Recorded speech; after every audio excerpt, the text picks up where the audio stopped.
Dosa besar yang ke-23 justru mengatakan maling, pencuri. Di dosa besar yang ke-24 justru nambah lagi, namanya perampok. Jadi masalah mengambil harta rampasan, kemudian dianggap mencuri juga, dianggap juga merampok. Nah, tapi ada bahasa lain, yaitu salah satu di antara perampok itu yang dianggap perampok oleh para ulama itu adalah, sebagian ulama mengatakan perampok mereka yang tidak mau bayar zakat. Orang yang tidak mau bayar zakat itu juga sama perampok, Pak. Tapi kalau orang yang tidak mau bayar pajak, perampok apa tidak? Nah, itu lain sendiri pembahasan itu, Bapak Ibu. Baik, bisa dipahami Bapak Ibu ya. Nah, ayatnya sama, kecuali untuk sariqah tadi. As-sariqu was-sariqatu faqta'u aydiyahuma jazaa'un bima kasaba nakalam minallahi wallahu azizun hakim. Orang-orang yang suka maling nih, aja tangannya biar tahu dia hasil apa yang mereka lakukan, kata Allah. Nakalan, timbangan bagi mereka, minallah, balasan dari Allah. Wallahu azizun hakim. Makanya Bapak Ibu, kenapa hukum Islam itu tidak mau diterapkan di beberapa tempat, karena mereka anggap itu hukum Islam itu agak kejam. Padahal Bapak Ibu, coba bayangkan ya, dulu ada namanya di Cina itu, jadi kalau orang korupsi itu digantung, mati dia, mati. Pokoknya, jadi takut orang. Kayak di Arab itu, jadi kalau maling, dia maling saja, maling, dia ada standar malingnya ya Pak ya, bukan 1000-2000. Kalau 1000-2000 tidak tangan dia. Tapi ada batasan standarnya itu. Itu tangan kanannya dulu. Kalau dia maling pertama, tangan kanannya. Nanti kalau maling lagi dia kaki kirinya. Jadi cara motongnya disilang tuh, motongnya disilang. Maling lagi dia tangan kirinya. Maling lagi juga kaki kanannya. Maling juga lagi. Jadi memang apa namanya itu, memang dibuat seperti itu. Tapi kalau sudah kaki, kemudian sudah kakinya hilang, tangannya hilang, apa yang mau dimaling lagi? Bagaimana cara dia nak maling lagi? Tapi kalau sudah begitu juga maling juga dia lagi, nah, itu memang berarti minta dibunuh aja lagi itu. Tapi kalimat ini jangan salah paham dulu. Ini adalah proses. Sama sebenarnya, yuqattalu au yusallabu, yas'auna fil ardi fasada, yang memang berusaha di muka bumi ini untuk melakukan kerusakan. Makanya kalau kita bicara persoalan kerusakan, ya memang sekarang ini kita tengok memang isinya kerusakan saja memang mayoritas. Tetapi optimisme itu penting. Nah, kembali kepada poin tadi. Jadi pembahasan kita di 22, dosa besar 22, 23, 24 itu sama. Nanti ditutup dengan 25. Yang ke-25-nya itu adalah disebut dengan al-yamin al-ghamus, al-halaful kadhib, sumpah palsu. Nah, jadi ini bergandengan, berderetan nih Pak, berderetan. Ada orang sumpah memang tujuannya mau ngambil harta orang, ada juga banyak. Maka disebut digandeng. Perbuatan yang 4 ini, mulai dari mengambil secara diam-diam harta rampasan, mulai dari mencuri sariqah, mulai dari qat'ut thariq perampok, sampai dengan al-halaful kadzib atau al-yamin al-ghamus. Ini di dalam catatan para ulama. Imam Al-Baihaqi dikatakan, Imam Az-Zahabi mengatakan ini adalah dosa besar. Jadi Bapak Ibu, sampai ada yang mengatakan begini, kalau cuma malingnya 100.000, bebannya sama dengan 1 miliar, mending sekalian maling 1 miliar. Karena dosanya sama. Bisa dipahami Bapak Ibu ya. Jadi maling 100.000, cuma karena kalau 100.000 yang dimaling ini adalah haknya cuma 1 orang, maka dia tanggung jawabnya cuma 1 orang yang bersaksi nanti di hari kiamat. Tapi kalau 1 miliar mungkin ada sekitar 100 orang yang haknya diambil, maka 100 orang itulah yang bersaksi di hari kiamat, yang minta pertanggungjawaban di hadapan Allah. Baik. Intinya Bapak Ibu, dari sekian banyak ini tadi, 4 pembahasan tadi, itu bagian daripada kezaliman. Nah sekarang yang mau kita bahas satu-satu. Kita bahas dari yang terakhir, namanya sumpah palsu.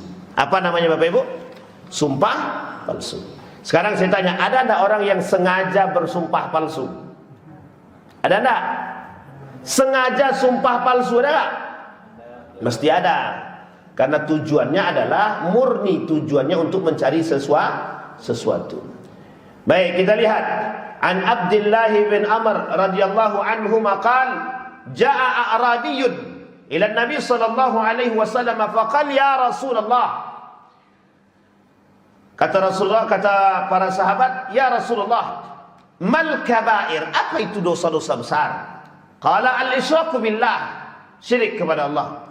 Qala thumma madza? Qala thumma uququl walidain, melawan kepada orang tua. Qala thumma madza? Qala al-yamin al-ghamus, sumpah palsu. Qultu wa mal yamin al-ghamus? Kemudian sahabat bertanya, apa itu al-yamin al-ghamus? Qala alladhi yaqtati'u mala imri'in muslim huwa fiha kadhibun. Ada orang yang bersumpah untuk menjerumuskan seseorang, dan kemudian dia berusaha mengambil haknya orang lain, harta orang lain, bertujuan untuk mengambil harta. Maka kata Allah, wa huwa kadzibun, kata Nabi, dan dia pun berdusta, kata Nabi. Itulah yang disebut dengan al-yamin al-ghamus. Kita ambil contoh. Jadi gini, jangan saya lah, si A. Kalau saya nanti nampak buruknya. Si A melihat si B ini kaya betul, dan si B ini banyak duitnya, orang kaya, mobilnya melimpah. Oleh si A dibuatlah bagaimana caranya mengambil haknya si A dan si B ini. Si B ini tadi, gimana cara ngambil mobilnya, gimana cara ngambil duitnya, atau bagaimana caranya mendapatkan duit dari diri dia. Dibuatlah satu perkara. Bagaimana perkara yang mau dibuat? Misalkan dituduhlah entah si B ini selingkuh, si B ini atau apalah, dibuatlah kriminalisasi. Nah, maka Bapak Ibu ketika itu nanti si B ini, si A yang menuduh ini diminta pertanggungjawaban sama hakim. Mau kau bersaksi bahwa betul si B ini selingkuh, bahwa betul si B ini apa kata si A? Demi Allah, aku melihat bahwa si B ini betul-betul tukang selingkuh, betul-betul berzina, betul-betul maling, betul-betul perampok, betul-betul dia korupsi, betul-betul dia misalkan. Nah, padahal dia tak pernah lihat, dia tak tahu, dia tak punya bukti, dan dia diminta saksi. Nah, inilah yang disebut dengan saksi sumpah palsu. Dia mengatakan demi Allah. Nah, nanti ketika Al-Quran ditaruh di atas kepala, aku bersumpah bahwa si fulan ibn fulan betul-betul melakukan kezaliman, padahal tidak sama sekali. Nah, Bapak Ibu, mengapa hari-hari ini, akhir-akhir ini banyak sekali orang-orang yang mudah bersumpah? Nah, alasannya sebenarnya sederhana saja. Kau mau bersumpah baik, bersumpah mau.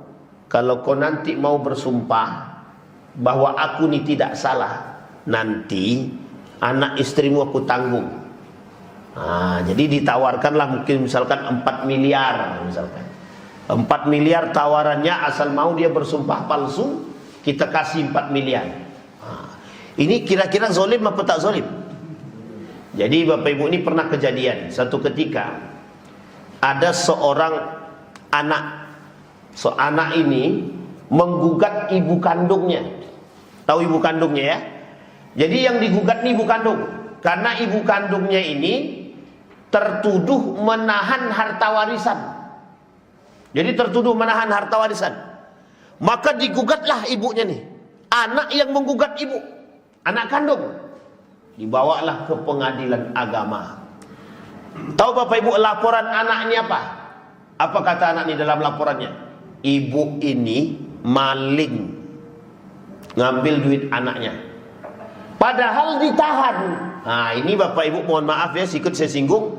Jangan suka menahan harta warisan. Jangan ditahan. Kalau memang punya anak dan anak minta, kasihkan, itu haknya dia. Harta warisan itu memang kalau sudah saatnya dikasih, kasih. Kalau sudah selesai, tidak usah ditahan-tahan. Dan itu bukan hak kita, itu haknya mereka yang berhak menerima harta warisan itu. Nah, singkat cerita Bapak Ibu, dianggaplah oleh anak nih tadi, ibunya nih menahan harta warisan tadi. Apa yang dilakukan oleh anaknya? Dipenjarakanlah, dipidanakan mamanya dengan laporannya adalah maling, mencuri, merampok. Coba bayangkan, anak kandung bisa mempidanakan orang tua kandung. Parah apa tak parah itu? Singkat cerita, masalahnya bukan di situ, masalahnya dia ada yang lain. Masalahnya itu anak nih tadi dicarinya saksi, kemudian saksi tadi dibayarnya. Kau mau jadi saksi?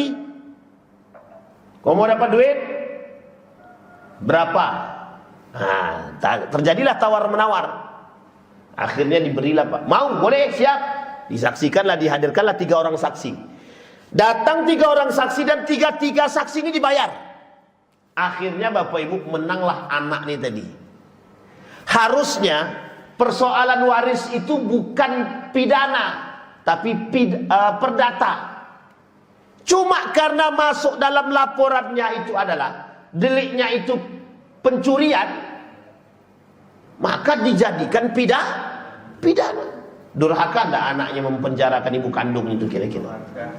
Masalahnya bukan di situ, berani sampai-sampai anaknya ini bayar orang untuk orang ini jadi saksi palsu, sumpah palsu. Sebelum jadi saksi pasti bersumpah dulu, dan sumpahnya sudah palsu, saksinya juga palsu, bersaksi palsu. Kan kacau Pak. Jadi, nah sekarang ini mudah orang untuk cari duit itu. Mau jadi saksi, mau. Dikiranya enak jadi saksi itu.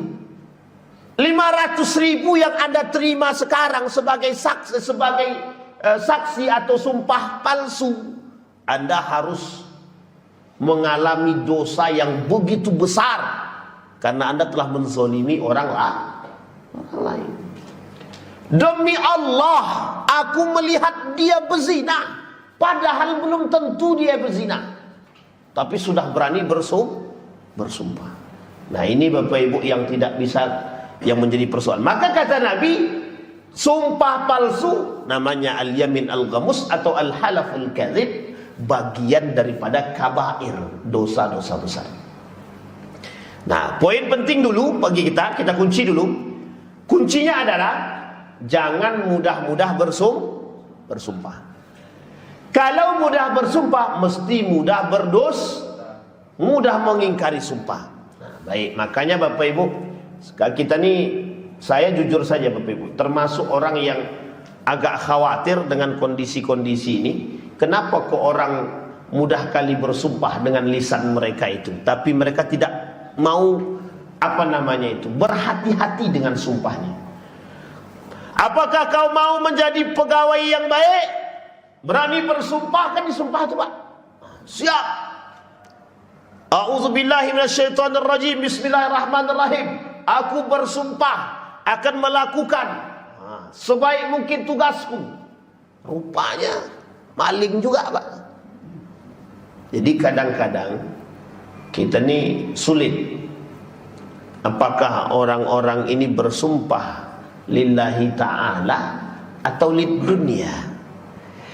Nabi mengatakan dalam riwayat yang lain, dalam hadis yang lain, kata Nabi, ada 3 golongan yang Allah tidak mau melihat mereka, Allah tidak mau mensucikan mereka, Allah tak mau berbicara dengan mereka, bagi mereka azab yang sangat pedih dan mereka mendapatkan neraka dan dilaknat oleh Allah.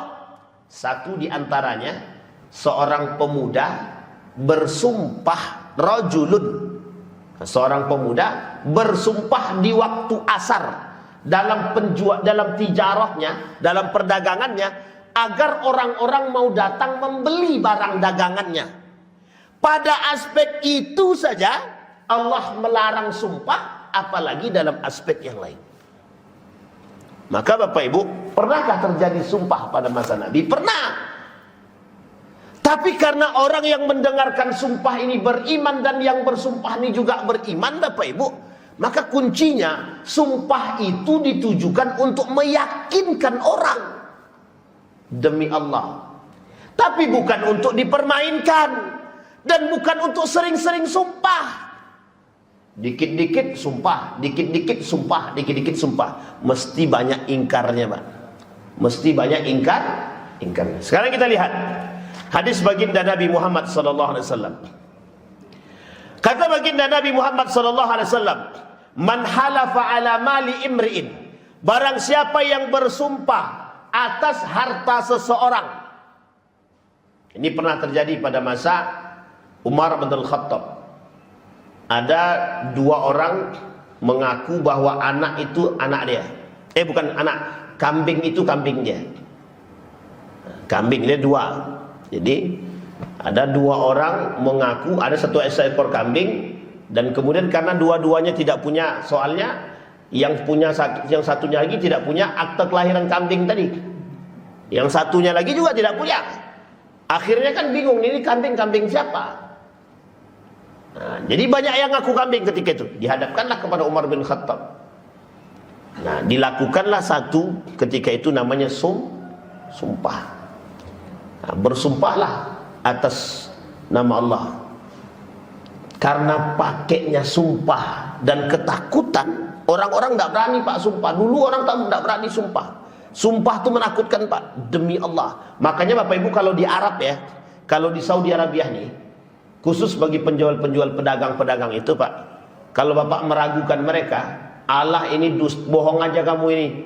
Nah, dia bilang begini, demi Allah, tallahi billahi. Dia bilang begitu, apa yang kami jual ini benar, demi Allah, kami tidak bohong. Kalau dia sudah bicara begitu Bapak Ibu, dia sudah bicara sumpah begitu, maka percaya saja, urusan dosa dia dengan Tuhan. Tapi biasanya orang-orang Arab itu takut dia dengan sumpah begitu Pak. Yang mukmin sejati ya, takut dia. Karena dari dulu begitu. Kecuali sumpahnya kafir Quraisy. Karena orang kafir Quraisy itu sumpahnya sama Pak. Wallahi kata dia. Wallahi.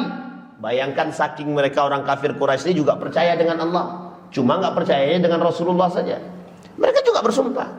Nah sekarang pertanyaannya, apa bedanya sumpahnya orang kafir Quraisy dengan sumpahnya orang Muslim? Harusnya Pak, orang kafir Quraisy itu takut dengan Allah.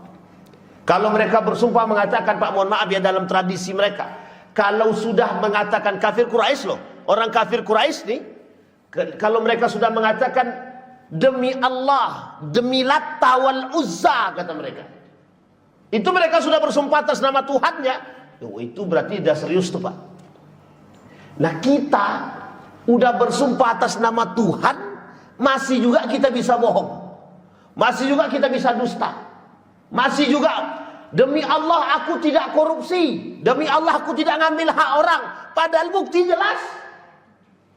Coba bayangkan, bukti jelas pun masih bisa bersumpah demi Allah kalau itu bukan. Berarti kira-kira apa yang ada dalam diri mereka? Bisa dipahami Bapak Ibu ya? Jadi jangan mudah bersumpah. Dosa orang yang bersumpah ini, kita lihat Pak, bagaimana dosanya orang-orang yang suka bersumpah dusta ini, palsu ini. Orang yang suka bersumpah palsu, maka dia wajib membayar kafarat di dunia. Di dunia saja dia wajib bayar denda Pak, kafarat. Bagaimana di akhirat? Di akhirat kata Allah termasuk dalam kategori dosa besar. Pertanyaannya, apa neraka yang sudah dijanjikan? Ancaman pertama yang Allah janjikan bagi mereka yang mohon maaf melakukan sumpah palsu, Allah tidak mau melihat mereka. Terbayang tak sama Bapak Ibu, kita hidup nih mau bertemu dengan Allah saja. Kita hidup nih disuruh perintah ibadah, nanti kalau mati bisa punya hak bertemu dengan Allah. Sementara Allah tak mau melihat kita. Masih mending kalau Allah tidak mau melihat. Ya tidak ada mendingnya Pak, mohon maaf, tidak ada mendingnya sih sebenarnya. Yang kedua, Allah tidak mau mengajak kita bicara. Kira-kira mau tidak Allah mendengarkan doa kita itu? Tidak mau Pak. Yang ketiga, Allah tidak mau mensucikan kita. Bagi mereka azab yang sangat pedih. Allah laknat mereka. Dan Allah masukkan mereka ke dalam neraka. Berapa ancaman Allah itu? 6 Pak. 6 ancaman Allah. Itu baru, mohon maaf, baru 6 Pak. Masih ada satu lagi. Kalau kategorinya adalah hak orang lain dan menzolimi orang lain, pahalanya dia dibagikan kepada orang yang kita zolimi. Dosanya orang yang kita zolimi diberikan kepada orang yang menzolimi. Yang tukang sumpah palsu tadi, pahala tukang sumpah palsu tadi diambil diberikan kepada orang yang disumpahi tadi. Dosanya orang yang disumpahi tadi diberikan kepada orang yang menyumpahi tadi, yang tukang sumpah palsu tadi. Maka disebutlah dengan muflis di hari kiamat. Apa namanya Bapak Ibu? Muflis. Tahu Bapak Ibu arti muflis itu apa? Bangkrut. Muflis itu bangkrut. Manil muflisul yaum? Siapa nanti orang yang di hari kiamat itu muflis, bangkrut? Itulah salah satunya. Orang yang suka bersumpah atau melakukan kezaliman terhadap orang lain. Kira-kira berat apa tidak? Apa kata Allah di dalam surat Ali Imran? Innal ladzina yashtaruna bi ahdillahi wa aymanihim tsamanan qalila. Orang-orang yang memperjualbelikan agama dan memperjualbelikan sumpah. Memperjualbelikan agama dan memperjualbelikan sumpah. Apa kata mereka? Harganya rendah sekali, tsamanan qalila, dengan harga yang rendah. Harga yang rendah itu maksudnya seharga dunia. Mereka jual sumpah karena Allah mereka hanya demi dunia. Karena kan kalau sumpah itu, kalau dalam kita tidak ada sumpah pocong ya. Jadi sumpah pocong itu tak ada. Sumpah pocong, lah kok percaya pula orang itu kan kacau tuh Pak. Lebih parah, lebih di zaman jahiliyah saja tidak ada sumpah pocong Pak. Lah sekarang ada sumpah pocong. Jahiliyah mana sekarang berarti? Lebih jahiliyah sekarang daripada dulu. Orang sekarang ini banyak kali buat-buatnya. Sumpah pocong lah, sumpah inilah, sumpah hantu belau lah. Astagfirullah. Sumpah pocong, ketemu pocong kabur. Astagfirullah. La haula wala quwata illa billah. Baik, kembali. Maka kata Allah, bersumpah dia. Tapi mohon maaf Pak, wallahi yang dijual tu Allah Pak. Yang dijual tu Allah. Ini saya pernah temukan dulu Pak. Makanya dalam hadis Nabi juga sama. Dalam 9 karakter, 9 golongan orang yang tidak diajak bicara sama Allah tadi itu ada 9 golongan. Satu di antaranya itu ada orang yang bersumpah untuk melariskan ada orang bersumpah untuk melariskan jualan. Jadi sengaja dia pakai sumpah nih Pak untuk melariskan jualan. Coba bayangkan. Kalau sempat dia bohong dalam sumpahnya tadi, berapa banyak dosa yang dia buat Pak. Banyak Pak dosa yang dia buat. Dan pernah terjadi, pernah Pak, saya pernah temukan. Wallahi barang ini bagus, tidak ada cacat. Setelah kita buka Pak, setelah dibuka ternyata ada sobeknya Pak. Dan dia tahu. Apa jawaban orang-orang penjualnya tadi? Kalau yang jeleknya kami tengokkan, orang tak mau beli. Kalaupun orang mau beli, biasanya orang beli dengan harga murah. Bisa dipahami sampai di sini Pak. Tapi karena mohon maaf takut kehilangan duit yang hanya 50.000, dia rela menjual agamanya dengan harga yang 50.000. Contoh, ada orang diminta jadi saksi, bersumpah dia. Kau nanti jadi saksi ya. Jadi saksi bilang aja, pokoknya bilang aja kau tak kenal dengan aku sama sekali. Nanti aku kasih kau duit 5 juta. Demi 5 juta saja kita gadaikan agama kita nih, Tuhan kita nih, hanya dengan harga yang 5 Makanya disebut dengan samanan qalila, harga murah. Apa maksud harga murah di sini? Bisa manusia menjual akhiratnya dengan dunianya. Sebanyak apa dunia yang kau miliki, tak akan mampu menjual agamamu. Tapi begitu hinanya manusia yang menjual agama dia hanya karena urusan dunia. Sekarang terbayang tak sama Bapak Ibu? Misal ada seseorang nih tersangka nih masuk penjara karena korupsi atau karena membunuh atau karena kasus apapun, silahkan. Maka untuk membuat diri dia biar aman, dia perlu datangkan saksi. Misalkanlah OTT misalkan.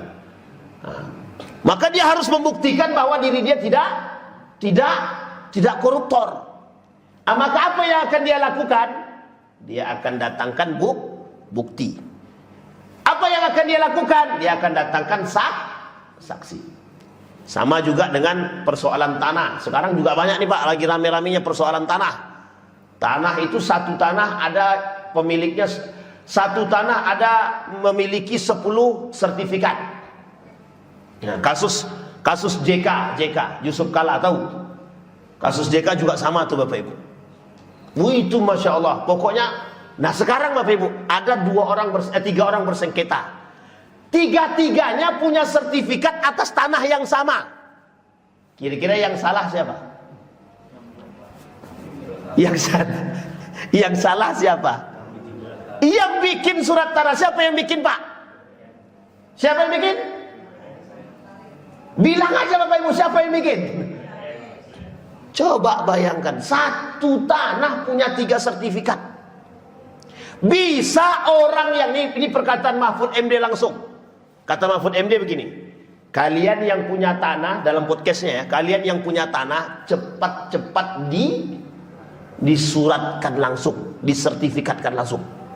Sedangkan yang disertifikatkan saja bisa Pak, bisa kecolongan, apalagi yang tidak punya sertifikat. Maka hati-hati Pak, tanah-tanah nih, masalah nih Pak, masalah betul. Nggak ada, sulit kita temukan, bukan sulit sih, sangat mudah kita temukan tanah-tanah di negara ini yang mohon maaf, satu tanah punya banyak bahkan Bapak Ibu, rakyat-rakyat yang punya tanah saja bisa kalah dengan pengusaha-pengusaha yang memang pengusaha-pengusaha sawit itu, yang memang mereka sebenarnya pendatang tidak punya tanah. Coba. Apa? Makanya tapi ditolak. Itu masalahnya. Coba disahkan. Bapak Ibu, saya kasih tahu sejarahnya ya. Dulu zaman Nabi Yusuf, orang kaya itu dimiskinkan. Dimiskinkan sama Nabi Yusuf, biar tahu rasa dia. Memang dimiskinkan betul. Sehingga ketika datang minta gandum itu, apa kata dia? Disuruh oleh Nabi Yusuf ngantri. Apa kata dia? Kami dulu waktu hidup kami senang, tak ada kami ngantri. Wah, tahu Nabi Yusuf. Dulu kau hidup kau bagaimana? Kaya. Ditanya sama masyarakat tuh, bagaimana kelakuan orang yang kaya ini dulu? Zolim, suka menindas. Oh, kata Nabi Yusuf, tidak bisa. Masuk. Akhirnya mohon maaf Pak, dimiskinkan oleh Nabi Yusuf. Dimiskinkan. Nah, ketika dimiskinkan Bapak Ibu, mereka merasakan bagaimana rasanya menjadi orang dan bagaimana orang di atas itu kan tak tahu dia rasanya susah itu bagaimana. Tapi setelah mereka susah baru tahu rasanya. Nah, makanya Bapak Ibu mohon maaf, salah satu ide daripada Anies Baswedan waktu itu adalah memiskinkan koruptor. Sebenarnya mudah saja Pak. Kalau sempat kemarin itu di ACC, setiap koruptor itu mati, selesai terusan Pak. Yakin saya. Mau berkurang banyak Pak, bukan berkurang sedikit, berkurang banyak. Coba. HAM, tapi melanggar HAM kata dia. Nah, sebenarnya tidak melanggar HAM itu Pak, mereka lebih banyak langgarnya lagi. Kalau kita orang itu, yang koruptor itu, yang mati cuma 1. Tapi hasil korupsi dia, kalau dia korupsinya 928 triliun, itu dia sudah membuat orang mati berapa banyak? Bukan 1 ribuan manusia. Nah, coba terbayang nak sama Bapak Ibu.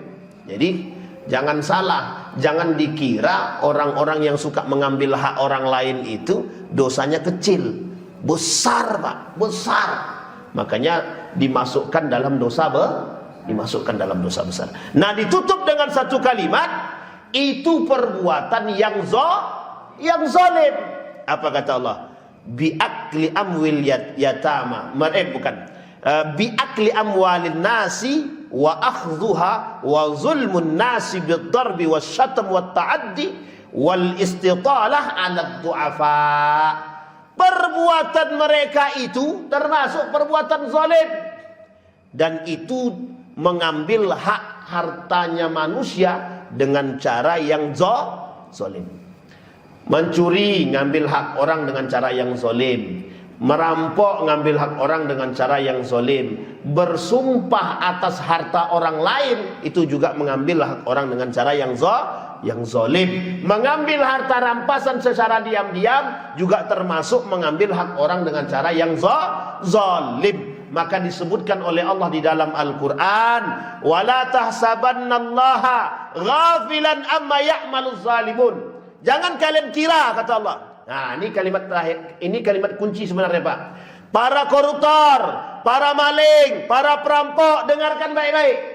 Para hakim yang, mohon maaf, mereka-mereka yang suka bersumpah palsu, anggota dewan atau siapapun yang suka bersumpah palsu, pemerintah, pejabat. Nah, dengar baik-baik.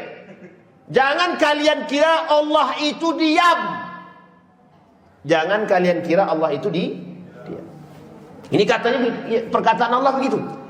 Wala tahsabannallaha ghafilan amma ya'maluz zalimun. Jangan kalian kira Allah itu diam, lalai dengan perbuatan orang-orang yang zalim.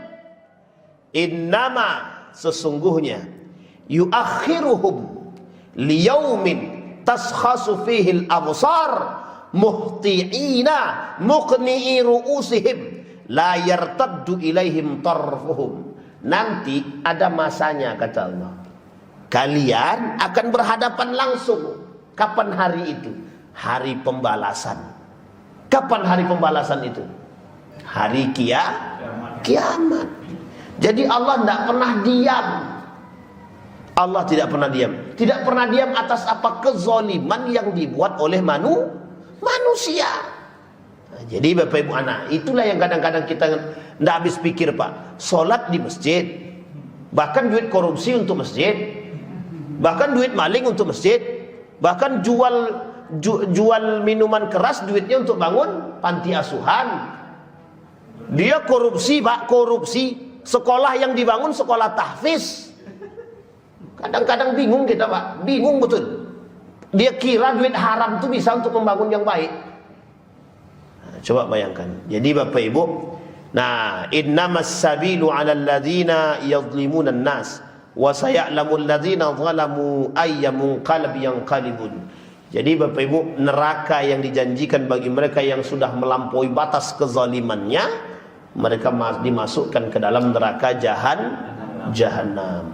Bapak Ibu sekalian yang berbahagia, mudah-mudahan kita termasuk orang-orang yang diselamatkan oleh Allah. Amin. Jangan lupa Bapak Ibu, sering-sering mendoakan pemimpin, sering-sering mendoakan pejabat-pejabat itu biar cepat sadar dia. Tapi ingat dia, pejabat siapapun dia, bukan hanya pejabat saja, semua orang yang melakukan kezaliman itu didoakan. Ya Allah, semoga mereka sadar. Paling tidak ya, ini paling tidak saja datang dalam mimpinya, datang saja dalam mimpinya itu malaikat mungkar nangkir jadilah. Biar tahu betul dia azab itu bagaimana Pak. Jadi dapat aja, datang aja dalam mimpi itu. Dalam mimpi itu mimpi dia bertemu dengan malaikat, tapi malaikat tukang azab gitu. Nah itu insya Allah tobat itu Pak.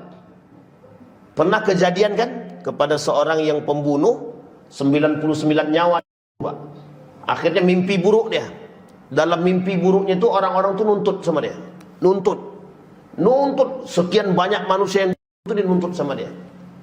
Nah, ketika nuntut sama dia, terbangunlah dari mimpi dia. Berhari-hari seperti itu dan dia tidak nyaman. Akhirnya terganggu, Pak. Begitulah hidayah tadi. Datanglah kepada seorang rahib, kata rahib, Allah Ta'ala Tuhan tak ampun doa orang macam kau ni. Dibunuhnya, Pak, 100 genap jadi 100 orang. Datanglah kepada seorang alim ulama. Maka ketika sampai kepada alim ulama, tidak ada satupun dosa yang tidak diampuni oleh Allah Subhanahu wa Ta'ala. Bertobatlah dia. Pindahlah dia dari tempat kelahiran dia, tempat tinggalnya dia ke tempat yang lain. Di tengah jalan meninggal dia. Nah, inilah sebab turunnya ayat yang mengatakan tentang hijrah. Man yuhajir fi sabilillah yajid fil ardi muragaman katsira wa sa'ah. Wa may yakhruj min baitihi muhajiran ila Allah thumma yudrikul maut faqad waqa'a ajruhu 'ala Allah. Sama dengan hadis Nabi. Ayat ini juga bersinergi dengan hadis Nabi, faqad dakhalal jannah. Tapi Bapak Ibu, yang terbaik daripada doa kita bukan hanya sekedar dapat mimpi buruk, tapi doa terbaiknya semoga mereka bertahu mendapatkan hidayah. Nah, Bapak Ibu, orang yang sudah bersumpah palsu atas harta orang lain, maka wajib bagi dia, misal dia bersumpah atas harta orang lain, dapatlah dia harta orang lain tadi, maka wajib bagi dia mengembalikan harta orang tadi. Maling, misalkan si B maling duit saya, maka wajib bagi si B tadi mengembalikan duit yang dia maling tadi. Begitulah Pak, koruptor juga begitu Pak. Mohon maaf, jangan dikira ketika dia minta ampun kepada Allah, Allah ampunkan Pak dosa dia. Allah ampunkan dosanya. Persoalannya, apakah yang 928 triliun itu tidak dikembalikan? Wajib dikembalikan, wajib. Setiap barang orang yang pernah kita ambil dengan cara yang batil, wajib kita kembalikan. Kecuali kita minta dihalalkan dari orang tersebut. Memang Bapak Ibu halal enggak yang triliunan yang dikorupsi oleh para koruptor itu? Bisa Bapak Ibu halalkan? Nah, bersaksilah nanti Bapak Ibu di hari kiamat atas perbuatan para koruptor tersebut. Jadi kita akan bersaksi Bapak Ibu. Bang Bembeng bersaksi, nanti dipanggil, Bambang maju. Nah, nanti bersaksi dia Pak. Baik Bapak Ibu sekalian yang berbahagia, sampai kita pada dosa besar yang ke-26, yaitu pada dosa besar kezoliman. Dan dirangkum daripada perbuatan yang tadi kita sampaikan. Bapak Ibu, takutlah dengan kezaliman meskipun hanya sekecil apapun. Biasakan kita memberikan kebaikan dan bermanfaat bagi orang lain. Saya kira itu saja Bapak Ibu. Sampai kita pada dosa besar yang ke-26, insyaallah jika Allah izinkan, Allah kasih kita kesehatan, kekuatan, izinkan kita bertemu kembali, insyaallah kita lanjutkan pada dosa besar yang ke-27. Banyak juga nih Pak, 76. Kapan selesai pun kita nggak tahu nih. 76 soalnya. 76 dosa besar. Ini kita baru 27. Berarti butuh berapa lagi Pak? Butuh 2 tahun lagi untuk selesai, itu pun tak selesai tidak. Masya Allah, mudah-mudahan Pak Allah mudahkan, mudah-mudahan Allah jadikan kita husnul khatimah dan istiqamah. Mudah-mudahan kita termasuk penghuni surga yang diridai dan cintai Allah Subhanahu wa taala. A'udzubillahi minasyaitonir rajim. Bismillahirrahmanirrahim. Hamdan syakirin, hamdan na'imin, hamdan yuwafi ni'amahu wa yukafi mazidah ya rabbana. Lakal hamdu kama yanbaghi li jalali wajhikal karim wa 'azimi sultanik. Allahumma faqihna fid din wa 'allimna ta'wil. Allahumma ansur man nasara ad-din wa akhdhul man Allahumma ansur man nasara ad-din wa akhdhul man khadala al-muslimin. Allahumma arina al-haqqa haqqan warzuqna ittiba'ahu wa arina al-batila batilan warzuqna ijtinabah. Rabbana zalamna anfusana wa illam taghfir lana wa tarhamna lanakunanna minal khasirin. Rabbi ij'alni muqima salati wa min dhurriyyati rabbana wa taqabbal du'a. Allahumma ij'alna min ahli al-Qur'an waj'al ahillatana min ahli al-Qur'an alladziina nahnu khassatuka wa ahluka ya arhamar rahimin. Allahumma arzuqna imaman adila. Allahumma arzuqna imaman adila. Allahumma aslih imamana. Allahumma aslih imamana ya arhamar rahimin. Allah Rabbi ij'al hadha baladan amina warzuq ahlahu min ath-thamarati man amana minhum billahi wal yawmil akhir. Rabbana atina fid dunya hasanah wa fil akhirati hasanah wa qina adzaban nar. Walhamdulillahi rabbil alamin. Assalamualaikum warahmatullahi wabarakatuh.